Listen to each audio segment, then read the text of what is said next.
Hey, what's up everybody? Welcome back to Unparalleled Universe for another action figure review, and today we're taking a look at the brand new Mafex Magneto. And I'm excited about this figure because I've been a big fan of all the Mafex Marvel comic book stuff. In my opinion, I think they're killing it. I know not everybody feels the same way, but I've personally liked pretty much every single one of the comic book figures that Mafex has given us in the Marvel world. But anyways, let's go ahead and get into this, starting off with the packaging. I love the packaging that they use for their comic book figures because it has a very comic book style, especially with this over here, the numbering. It says Marvel. We get some Magneto artwork, and I think this is awesome. We are able to see the figure through the window here. We can see the accessories that he comes with. Down in front, it does say Magneto, and then we get a look at the figure. Then it says Marvel, Mafex, X-Men, all that good stuff. On the side of the box, we get a look at the figure doing its thing. Then we get some more artwork up here, which is awesome. And then on the back of the box, we get a look at the figure's accessories, and we just get him in a couple of poses, and then we have some cool little graphics and things going on.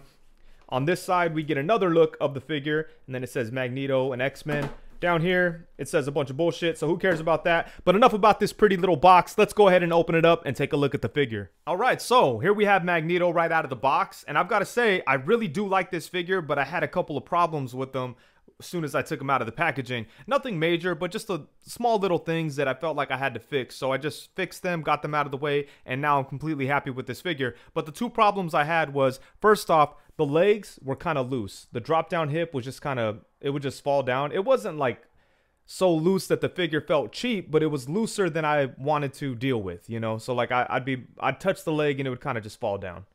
So it wasn't horrible, but it was loose enough to where I felt like I had to just tighten it up a little bit. So I did the, you know, the glue trick where you put a dot of glue in there and you just keep on moving it until the glue kind of gets hard. And, you know, there you go. The hip is fixed. And the other problem, which I think is a bigger issue, is the bendy wire in the cape, which is really nice now, wasn't so nice right out of the box because for whatever reason, the bendy wires didn't attach to the collar. So they were just kind of loose and I couldn't like really pose the cape because it would just kind of flop around. So what I had to do was remove the whole collar and then reattach the metal pieces onto the collar. I mean, the bendy wire onto the collar. And I asked around first to see if like, you know, maybe they're just supposed to be loose, you know? I don't know. Maybe that was like intentional. But everybody that I asked said that the bendy wires on their figure was attached to the collar. On mine, for whatever reason, they just came detached kind of easy. And I don't know. But I was able to take the collar off without too much of a problem and then just reattach the wires. And now I'm 100% happy with this figure. Yes, it's an expensive figure and I shouldn't have to do little goofy fixes to get myself like satisfied with the figure, but at the same time I'm not going to cry over it. It took me 5 minutes to do those two small things, but right out of the box it was a little like, oh man, I'm kind of disappointed. But then once I fixed the stuff, I'm like, all right, hell yeah, this figure's awesome. And that's where I'm at with this guy right now because yeah, this figure is really dope. The bendy wire is good on the cape. It's pretty sturdy and it's able to hold the weight of the cape. The material that they used for the cape is kind of thin, as you could see. You could kind of see through it just a little bit. I mean, it's not so thin that it's bad, but I do wish it was a little thicker.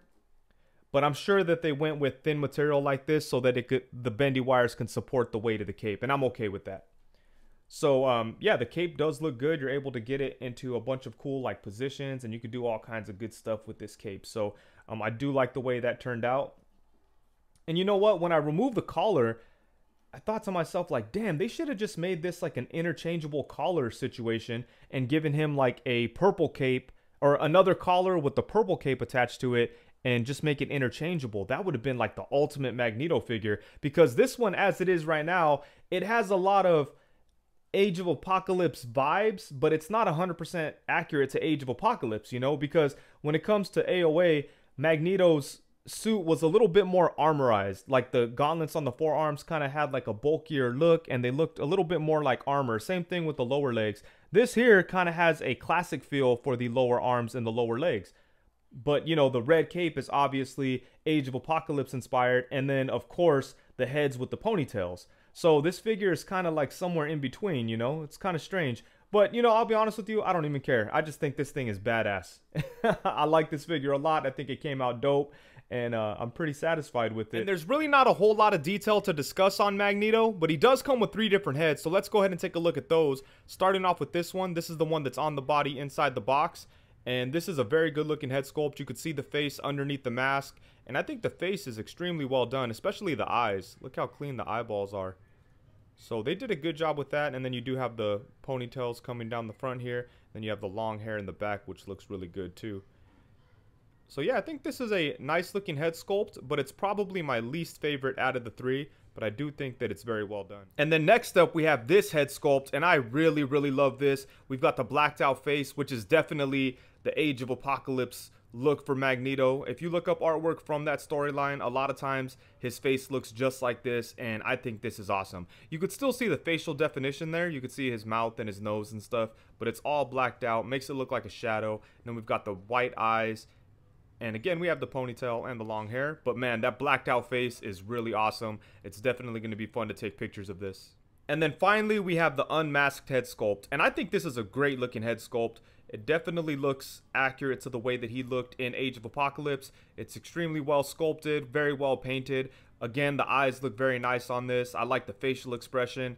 And this kind of reminds me of the character Joseph, the Magneto clone that was running around for a while there. So that's kind of cool, I guess. But yeah, I do like the way this looks. Again, we've got the ponytails and the long hair in the back, and the long hair looks really good too. It's white but with a bit of a gray wash in there, so it does look very, very nice. And let's go ahead and take a look at the rest of the body. So we have the collar. The collar looks really good. We've got these little metal rivets there, the metallic purple around the whole thing, and it just looks very, very nice. And then moving down into the body, there's not a whole lot going on. He's got some nice muscle definition here. He's got his belt. The belt is a loose piece, so it does kind of shift around, but thankfully it is attached in the back, so it's never going to go too far off from where it's supposed to be. So that's nice. And then we've got the purple down here on the forearms. You can see that the paint isn't perfect right there, but you know, it's not something that you would just notice when you're messing around with the figure. Down at the lower legs, though, I do have an imperfection that it's a little hard to ignore. Right in there, it looks like they missed a little bit of purple paint. Not a huge deal, but it's definitely something that I wish was painted a little better there. And as you can see right in here, the purple goes onto the red just a little bit. Again, not something you could really notice when you're just messing with the figure. Really, this is the only paint imperfection that I'm kind of mad at. But aside from that, everything else looks really good. I do like the sculpt on this, and for the most part, the paint is very well done. So I think that he came out really good. I love the way he looks, even though he's kind of caught in between 616 Magneto and Age of Apocalypse Magneto. It's just something unique and really cool. It's kind of a standalone Magneto figure, you know, but I really do love the way it looks, and I'm pretty happy with it. And then aside from the 3 heads, Magneto does come with some different sets of hands. So first off, we have a pair of fists, and then we have 2 different sets of like open, relaxed hands. They're very similar, but they are different from each other, so that's kind of cool. And then he does have a set of hands where his fingers are pretty much spread all the way. It looks like he's about to use his powers or something. And speaking of his powers, he does have a set of powered up hands, and you can see this effect looks very cool, especially if you can get some light in there. You could probably make this look super dope. And then he does come with the helmet. And I always like when they include stuff like this, because oftentimes we do get unmasked heads with figures, and that's super cool, obviously. But then it's like, oh, where did the helmet or mask go? So now we have this, and you could definitely get some cool pictures of Magneto with his helmet off, hanging out with his long, beautiful locks, just lounging, doing his thing with his helmet right next to him. And then let's get into some size comparisons, starting off with the Mafex Magneto alongside the Marvel Legends Magneto and the Mezco 112 Collective Magneto. For the longest time, the only 6-inch Magneto figure we really had available was the Series 4, I believe it was, Toy Biz one. So it's cool that now we have all kinds of different options and different versions and things like that. And I'm a fan of all 3 of these figures. And even though he's not a 100% accurate version of Age of Apocalypse Magneto, we got to get him in here with some AOA characters. So here we have him alongside the Marvel Legends X-Man and Marvel Legends Weapon X. I don't have the second wave of Age of Apocalypse figures yet, but I can't wait to get them. I think it looks great. But unfortunately, I'm not going to be able to compare the Marvel Legends Age of Apocalypse Magneto with this one right now because I don't have it, but I am looking forward to that set. And then next up, we have him alongside the Age of Apocalypse Dark Beast and the Age of Apocalypse Apocalypse. And I would love to see Mafex tackle Beast, even though I do feel like the Marvel Legends versions are really, really good, and it would be hard to top those. I would be interested in seeing Mafex's take on Beast. I think they could do a really good job with it, with the articulation and everything. And then here we have him alongside the Mezco 112 Collective, Jim Lee Cyclops, and the Mezco 112 Collective Gambit. Speaking of Gambit, the Mafex Gambit is on its way. I cannot wait to get that figure. One of my most anticipated figures of the year. I'm really looking forward to it. And then next up, we have him alongside his children. Here we have him with the Marvel Legends, Family Matters 3-pack Quicksilver, and Scarlet Witch. And I almost forgot this size comparison, but here we have Magneto alongside the Mafex Cyclops and the Mafex Wolverine. And these figures do look good together, but they do kind of clash because the Magneto leans more towards the Age of Apocalypse look, and the other two are more based on like 90s versions of the characters. But I still think they're all great looking figures. It would have been nice if they gave us just a regular classic Magneto so that he would have looked better with them. Or it would also be nice if they gave us a bunch of Age of Apocalypse characters so that this version of Magneto wouldn't be so lonely. But still, I like the way all these figures look together. And to finish off the size comparisons, of course, we have them alongside the Marvel Legends Pizza Spider-Man and Marvel Legends Bucky Cap. And just to show you a couple of quick head swaps in case anyone's curious, here we have the Mafex Magneto with the Marvel Legends Magneto head. And if you want to get a purple cape on here and do this, this would be like the perfect classic Magneto, because this head sculpt actually looks pretty good on here. You would have to modify it though. Right now it's just stuck on here with some sticky tack. Obviously the neck joint that they have here wouldn't work for a Marvel Legends figure, but I think it does look pretty good if you could find a way to get it to stay on there that you're happy with, you know. Now let's go ahead and take a look at the Unmasked Marvel Legends head.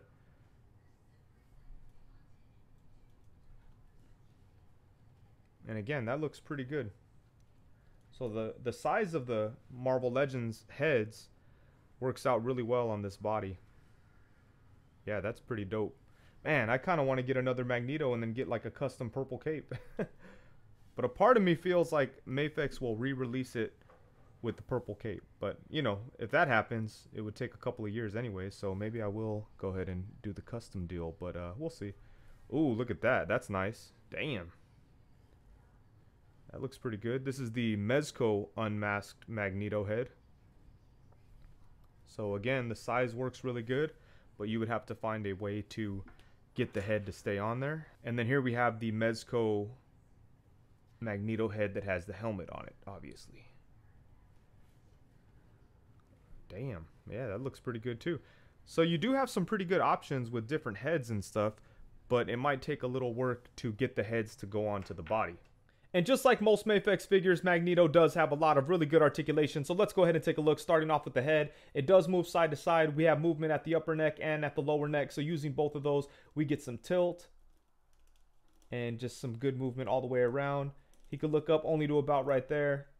And then he could look down only to about right there, which is pretty decent considering that he does have like the ponytails and the long hair kind of getting in the way. Those things do hinder the articulation a little bit, but not a whole lot at all. So they did a pretty good job incorporating those things into this.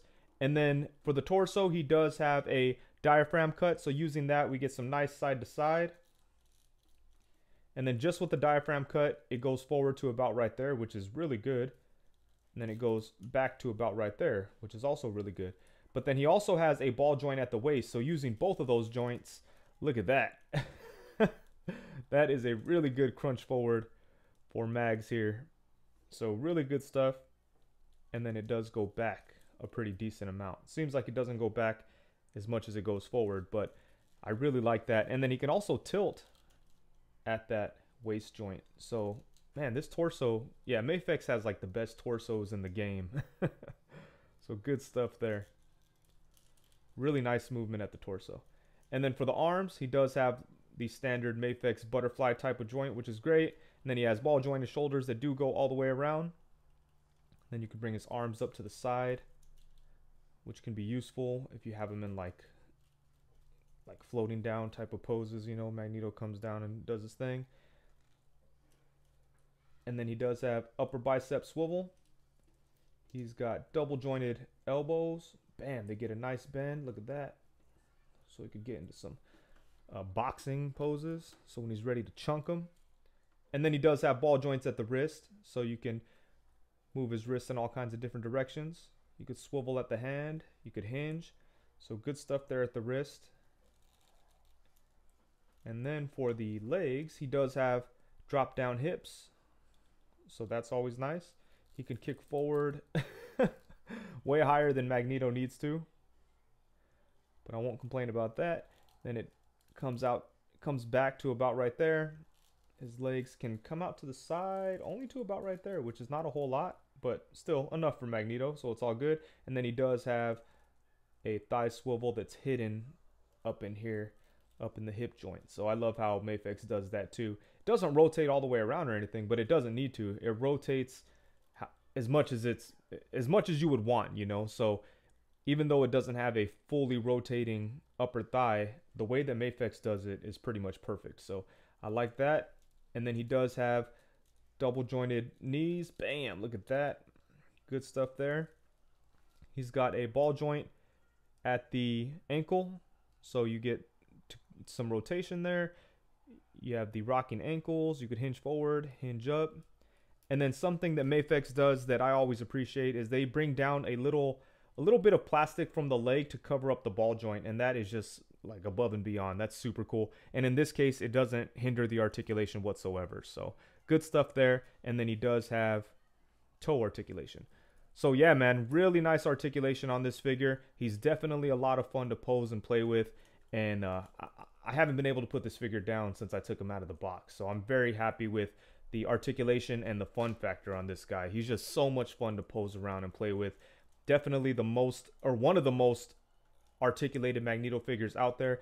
The Revoltech probably has a lot more articulation, but you know, it makes a lot of aesthetic sacrifices. This figure looks good and it has incredible articulation. So I'm really happy with what we have going on here. All right, so overall, at the end of the day, when the smoke clears, the dust settles, and it's all said and done, I really, really love this figure. And yes, I did have to do some work on him when I pulled him out of the box. I did have some problems. I had to resecure the bendy wires. I had to tighten up the hips. And you know, once I did that, I was good to go. And I can admit, it's definitely bullshit that we have to do those type of things when it comes to $90 figures. We should be able to pull these things out of their packages and just start playing with them and have a good time. But, you know, I had to do some work, and I did it. It's done. It took me about 15 minutes, and now I don't have to ever worry about it again. And now I could just completely enjoy this awesome figure. So even though I do think it sucks that that kind of stuff has to be done, I'm not going to let it ruin or take away from my enjoyment of this amazing Magneto figure, because I really, really do like it. He's got a bunch of articulation, so he's fun to play with. He's got a bunch of cool accessories, so he's got a lot of display options. And I think he just looks great. I do feel like the design does kind of lack focus, because he doesn't really feel like a 100% accurate version of Age of Apocalypse Magneto. I feel like the lower arms and the lower legs should have a more armorized kind of look, and I think that would be more accurate to the comic. But it's obviously very inspired by Age of Apocalypse, especially with the ponytails and stuff. But I do feel like his body has a lot of classic elements, and I really think it was a missed opportunity to not have this figure have a interchangeable cape function. I think that would have been the way to go. It would have taken this figure to another level, and I think it would have been awesome if we were able to take off the collar and the cape and then put on a purple cape and then have a classic Magneto head in there. I think that would have been super dope. It would have satisfied a lot of different types of fans, Age of Apocalypse and just your standard 616 fans. Everybody would have been happy, and I think that would have been some like next level stuff. But it feels like maybe that's what their intention was, but it kind of didn't work out, so they just kind of went with the Age of Apocalypse thing, which I'm okay with because I really love Age of Apocalypse. And even though this guy doesn't really feel like a 100% true to comic Age of Apocalypse Magneto, it's definitely in the spirit of that version of the character. So I think they did a great job. And just in general, I'm very, very happy with this figure. I'm glad that I didn't let my initial feelings about this figure right out of the box just stop me from enjoying it and stop me from, you know, putting some work in to make it work for me, because I've done that in the past, you know. But this time around, there was a lot that I liked about it, so I was like, I'm just gonna fix these small things. Took me a few minutes, and then now I just really love this figure, so I'm super happy with it. But yeah, I really hope that Mafex is able to fix the cape situation, because I feel like I have that problem with a lot of Mafex figures that come with soft goods capes. I feel like sometimes the bendy wires come detached from where they're supposed to be on the figure. Same thing happened on the Mafex Hush Batman, the blue version. those wires were all over the place, and sometimes it kind of makes it to where it's hard to enjoy the bendy wires and the soft goods capes because the bendy wires are just kind of flopping around. But, you know, sometimes it takes some work, and once you put the work in, you're good to go. But like I said, $90 figures, we shouldn't have to do that work. But anyways, I really love this figure, and with that, I think that's it. So thank you so much for watching. Please be sure to like, comment, subscribe, and all that good stuff. Also, be sure to hit the bell notification so you know every time that I go live and every time that I upload a new video. I really do appreciate everyone's support. I'm trying to hit 50,000 subscribers by the end of the year. I got about 3 months left. It's not looking so good. I got a long way to go, but you know, with your help, it increases my chances. So be sure to leave thumbs up on the video, share it if you enjoyed it, leave a comment, and all that good stuff. Also, be sure to let me know what you think about this figure. Are you going to pick it up, or are you going to pass on it because it doesn't really satisfy any of your Magneto needs as far as having a classic Magneto or a 100% accurate Age of Apocalypse Magneto? Let me know in the comments. But yeah, thank you so much for watching. Peace.